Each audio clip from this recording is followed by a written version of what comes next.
Senjutsu, it's finally here. So this is going to be my album review. There have been a lot of album reviews out already by the other channels, and I will be honest with you, I haven't watched them. I do plan to after I upload this video, but I didn't want to have my opinion swayed on the album. I just want this to be completely natural. So I'll tell you right off the bat, it is similar to their 2000 style. Probably the albums that are closest to it are Book of Souls and A Matter of Life or Death. It does have that modern Iron Maiden sound. I really like it a lot. You know, the songs are longer, they're complex, they're more progressive. They're a little slower. I did notice that actually their latest albums have been a lot slower than their like material from the 80s, if you've noticed that. But definitely a cool album. Here's the front. So here's the back. I just got the 2 CD digipack. That was all that was available at the time. But it is pretty cool. And so let's talk about the songs. I'm going to do it track by track. So let's do it right now. Okay, the first song is called Senjutsu. It's the title track, written by Adrian Smith and Steve Harris. Kind of a long song, 8 minutes and 20 seconds. The opening track is very ominous. It's almost sounds like there's like a rattlesnake or some kind of creature in the background. I thought that's pretty cool. And I do like the drums. They have like a tribal drum feel. I like that. They incorporate a lot of heavy guitars in the melody and into the first part of the song. And there are also some pretty cool like chromatic guitar riffs in the middle of the song. They had some classic Iron Maiden riffs towards the end. Overall, a good opener. Not a fast-paced song, but I like it. Next is Stratego, written by Yannick, Gers, and Steve Harris, 5 minutes long. Most of you have heard this already. It's the second single, and this one has more of their classic sound. It's a little faster paced. The guitar melody in the first verse section sounds very good.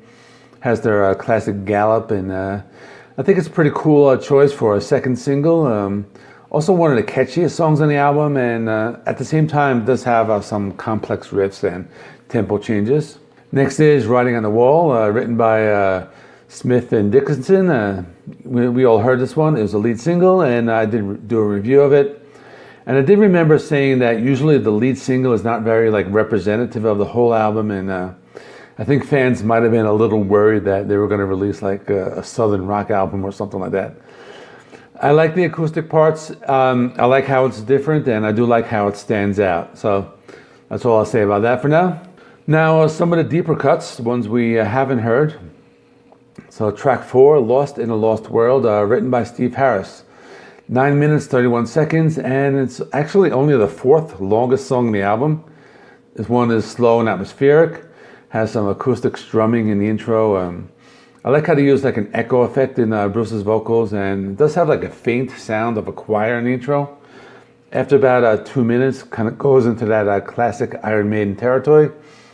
Song picks up the pace, has some traditional metal riffs. The riffs are very melodic and complex, and has some pretty cool tempo changes.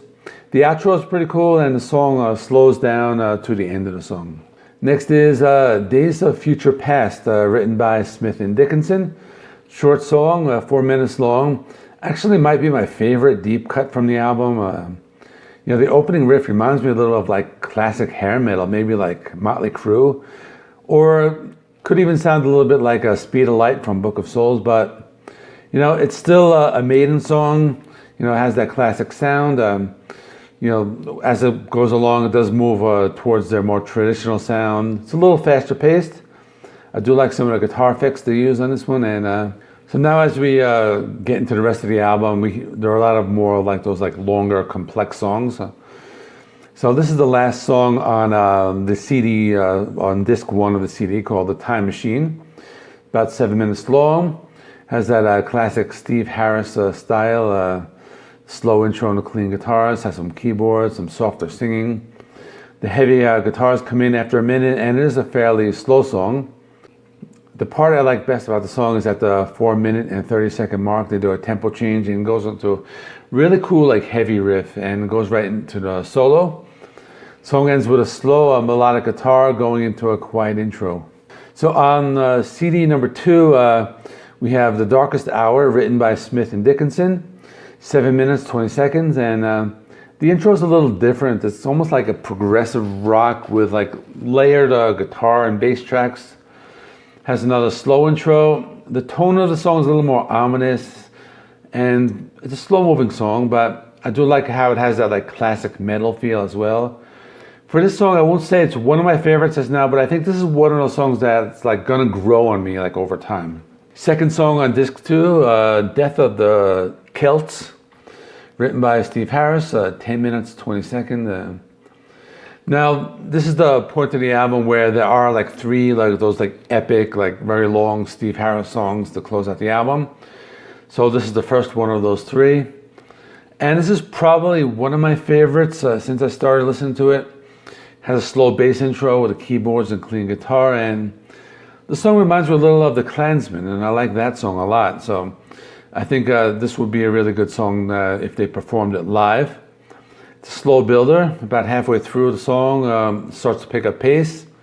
You do hear some of the best riffs on the album at this point, and I really like the bass riffs as well. And there is kind of like an extended like instrumental section on the song, and there are lots of riffs and solos. There's some keyboards in the background, and the song does slow down in the last minute to close out the song. So the third song on disc 2 is The Parchment. This is actually the longest song written by Steve Harris, 12 minutes, 39 seconds. Has a slow intro, kind of like a Middle Eastern style riff. The band kicks in about after a minute. Song moves along at mid-pace, lots of complex riffs in the song. Song is very melodic. Lyrics are about fighting in battle, as with like most of the lyrics on the rest of the album. And I would say this is probably another song that would probably like need a little bit of time to like grow on me. And the final song, Hell on Earth, written by Steve Harris, 11 minutes, 19 seconds. Has a classic intro with the bass, keyboards, and clean guitars. Song picks up after about 2 minutes, continues with the melodic riffs. Kind of takes a while for the vocals to come in, but this song also has that classic gallop.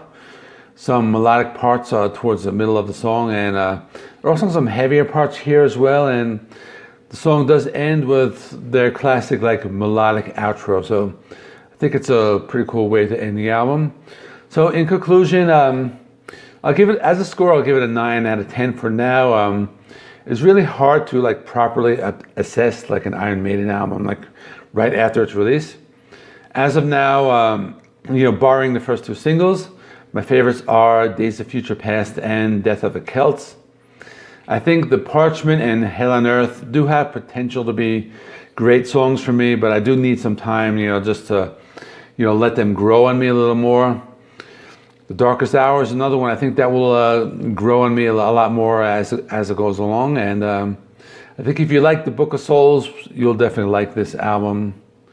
So I will be doing a ranking video maybe next week or maybe the week after. I still have 4 more albums in my Iron Maiden series to review, and there are a few anniversary album reviews I want to get in as well. There's Roll the Bones by Rush and Toxicity by System of a Down. Those are all celebrating 30 years and 20 years. So that's it. This is JC Rock and Metal Reviews. My name is John. Check out some of my other videos I will put over here. Thanks for watching. See you in the next one.